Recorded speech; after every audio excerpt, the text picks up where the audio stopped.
اعوذ باللہ من الشیطان الرجیم بسم اللہ الرحمن الرحیم۔ شروع اللہ کے پاک نام سے جو بڑا مہربان نہایت رحم کرنے والا ہے۔ السلام علیکم ورحمۃ اللہ وبرکاتہ۔ میری آج کی اس ویڈیو کا ٹاپک ہے قصہ ذوالقرنین کا۔ اللہ تعالیٰ قرآن پاک میں پارہ نمبر 16 سورہ الکہف کی آیت نمبر 83 سے 98 میں فرماتا ہے، آپ سے ذوالقرنین کا واقعہ یہ لوگ دریافت کر رہے ہیں، آپ کہہ دیجئے کہ میں ان کا تھوڑا سا حال تمہیں پڑھ کر سناتا ہوں۔ ہم نے اسے زمین میں قوت عطا فرمائی تھی اور اسے ہر چیز کے سامان بھی عنایت کر دیے تھے۔ وہ ایک راہ کے پیچھے لگا یہاں تک کہ سورج ڈوبنے کی جگہ پہنچ گیا اور اسے ایک دلدل کے چشمے میں غروب ہوتا ہوا پایا، اور اس چشمے کے پاس ایک قوم کو بھی پایا۔ ہم نے فرما دیا کہ اے ذوالقرنین، یا تو انہیں تکلیف پہنچائے یا ان کے بارے میں تو کوئی بہترین روش اختیار کرے۔ اس نے کہا کہ جو ظلم کرے گا اسے تو ہم بھی اب سزا دیں گے، پھر وہ اپنے پروردگار کی طرف لوٹایا جائے گا اور وہ اسے سخت تر عذاب دے گا۔ ہاں، جو ایمان لائے اور نیک عمال کرے اس کے لیے تو بدلے میں بھلائی ہے، اور ہم اسے اپنے کام میں بھی آسانی ہی کا حکم دیں گے۔ پھر وہ اور راہ کے پیچھے لگا یہاں تک کہ جب سورج نکلنے کی جگہ تک پہنچا تو اسے ایک ایسی قوم پر نکلتا پایا کہ ان کے لیے ہم نے اس سے اور کوئی اوٹ نہیں بنائی۔ واقعہ ایسا ہی ہے، اور ہم نے اس کے پاس کی کل خبروں کا احاطہ کر رکھا ہے۔ وہ پھر ایک سفر کے سامان میں لگا یہاں تک کہ جب دو دیواروں کے درمیان پہنچا، ان دونوں کے پرے اس نے ایک ایسی قوم پائی جو بات سمجھنے کے قریب بھی نہ تھی۔ انہوں نے کہا کہ اے ذوالقرنین، یاجوج ماجوج اس ملک میں بڑی بھاری فسادی ہیں، تو کیا ہم آپ کے لیے کچھ حرج کا انتظام کر دیں، اس شرط پہ کہ آپ ہمارے اور ان کے درمیان ایک دیوار بنا دیں۔ اس نے جواب دیا کہ میرے اختیار میں میرے پروردگار نے جو دے رکھا ہے وہی بہتر ہے، تم صرف قوت طاقت سے میری مدد کرو، میں تم میں اور ان میں مضبوط حجاب بنا دیتا ہوں، مجھے لوہے کی چادریں لا دو۔ یہاں تک کہ جب ان دونوں پہاڑوں کے درمیان دیوار برابر کر دی تو حکم دیا کہ آگ تیز جلاؤ تاکہ لوہے کی ان چادروں کو بالکل آگ کر دیا جائے۔ تو فرمایا میرے پاس لاؤ، اس پر پگھلا ہوا تانبا ڈال دو۔ پس تو ان میں سے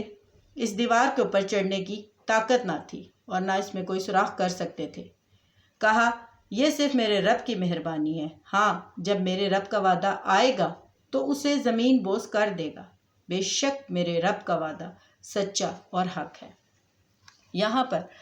مشرکین نے جب تیسرے سوال کا جواب دریافت کیا یہودیوں کے کہنے پر نبی پاک صلی اللہ علیہ وآلہ وسلم سے، تو نبی پاک صلی اللہ علیہ وآلہ وسلم نے ذوالقرنین کا یہ واقعہ اور قصہ سنایا۔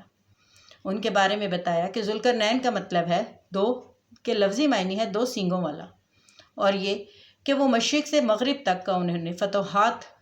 اپنے نام کر لی تھی، اس وجہ سے انہیں ذوالقرنین کہا گیا، یا یہ کہ ان کے دو لٹیں یا دو مینڈیاں تھیں جس کے بلبوتے پر انہیں یہ نام دیا گیا۔ اور اللہ تعالیٰ نے انہیں بے شمار فراوانی سے نوازا ہوا تھا، ہر قسم کا مال و اسباب،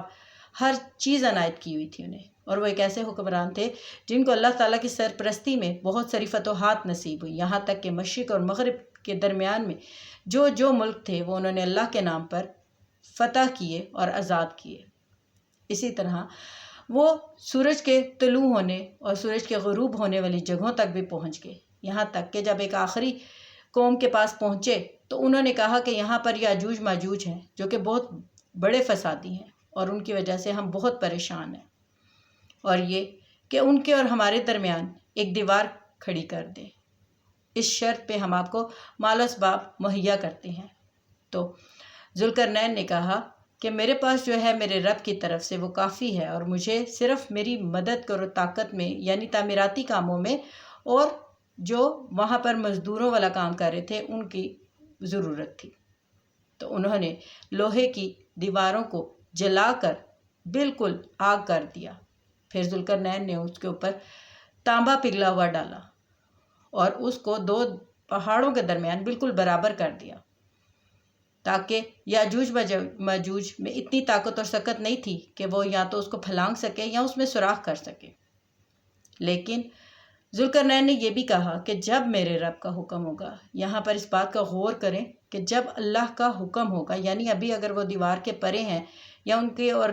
دنیا کے بیچ میں حجاب ہے، تو وہ صرف اس لیے کہ اللہ کا حکم نہیں ہے کہ وہ یہاں پر آئیں، بلکہ اللہ کا جب حکم آئے گا تو یہ دیوار زمین بوس ہو جائے گی، کیونکہ حدیث میں آتا ہے کہ ابھی تو وہ یہ دیوار میں سوراخ کرنے کی یا اس کو ختم کرنے کی کوشش کرتے ہیں، لیکن شام کو وہ انشاءاللہ کہنا بھول جائیں گے، جس وقت وہ یہ الفاظ استعمال کریں گے کہ انشاءاللہ کل ہم اس دیوار کو ختم کر دیں گے، تو اس کا مطلب ہے کہ اگر اللہ نے چاہا تو کل ہم اس دیوار کو ختم کر دیں گے، اور اللہ کے نام کی برکت سے ہی، کیونکہ جس دن یہ ختم ہوگی دیوار، اس دن یہ بھی روایت ہے کہ صبح جب وہ شروع کریں گے تو ان میں ایک ایسا بچہ ان کا بیچ میں موجود ہوگا جو کہ بسم اللہ الرحمن الرحیم پڑھے گا، اور وہی کہے گا رات کو کہ کل انشاءاللہ اس دیوار کو ہم ختم کر دیں گے، اور وہ دیوار ختم ہو جائے گی اللہ کے حکم سے، اور پھر یاجوج ماجوج آئیں گے، نکلیں گے اور فساد برپا کریں گے جیسے وہ پہلے فساد برپا کر رہے تھے۔ پھر کہتے ہیں کہ وہ آسمان کی طرف تیر چلائیں گے جو کہ خون آلود ہو کر واپس آئیں گے، اور پھر اللہ تعالیٰ ان کے کان کے قریب ایک ایسا کیڑا پیدا کر دے گا جس سے ان کا خاتمہ ہو جائے گا، اور یہ ان کا نکلنا حضرت عیسیٰ علیہ السلام کے نزول کے بعد ہے۔ اللہ تعالیٰ مجھے اور میری اولاد کو، آپ کو اور آپ کی اولاد کو قرآن و حدیث کی مطابق زندگی گزارنے کی توفیق عطا فرمائے اور اس پر عمل کرنے کی توفیق عطا فرمائے، آمین۔ جزاک اللہ خیر۔